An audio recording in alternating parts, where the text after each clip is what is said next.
Good afternoon everyone. এখন 11:30 বাজে, আমার লগ আউট হলো। দেন আন্টি তো ওকে খাইয়ে স্নান করিয়ে ঘুম পাড়িয়ে রেখে গেছিলো, চারিদিকে এলোমেলো ছিল, একটু গুছিয়ে নিলাম। দেন উঠেও গেছিলো ঘুম থেকে, উঠে সোজা ঠাম্মির ঘরে। দেন আমার কিছু ধোয়া জামা কাপড় ছিল আমার পাপার, ওগুলো সব গুছিয়ে রাখলাম। এই ক্যাবিনেটটাই বেসিক্যালি পাপার জিনিসপত্রই থাকে, বাট খুব এলোমেলো হয়ে রয়েছে, তো টাইম করে একবার গুছিয়ে ফেলতে হবে। যাই হোক, তারপর আমার চিয়া সিডস যেটা ভেজানো ছিল ওটা আমি খেয়ে নিলাম, খুবই বাজে খেতে। দেন চলে গেলাম ওইখানে, এই যে ডাইপারগুলো থাকে ওগুলো ফেলতে যেতে হয় ওখানে। দেন আমি স্নান করলাম। দেন লাঞ্চে আজকে অনেক কিছুই ছিল নিরামিষ, যেহেতু শনিবার।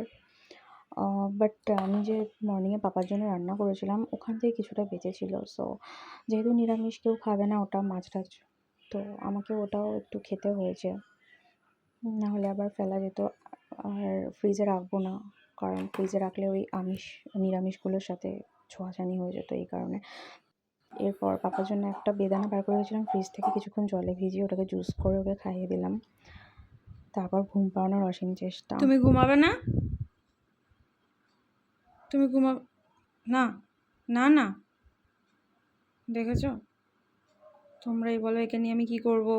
নাচছে, 3টের থেকে ঘুম পাড়ানোর চেষ্টা চলছে, 4:15 বাজে নাচছে। ঘুমাবে না তুমি? এটুকুও ঘুমাবে না তুমি?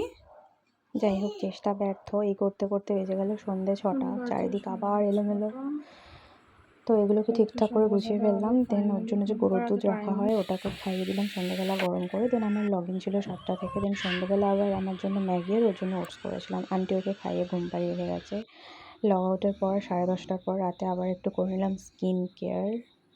এটা আমার ডেলি রুটিনে, একদিন তোমাদের সাথে শেয়ার করব। তারপর এই করতে করতে প্রায় 11টা বাজতে যায়। এবার আমি ঘুমোতে যাব। ভেরি গুড নাইট সবাইকে, দেখা হবে কাল আবার, বাই।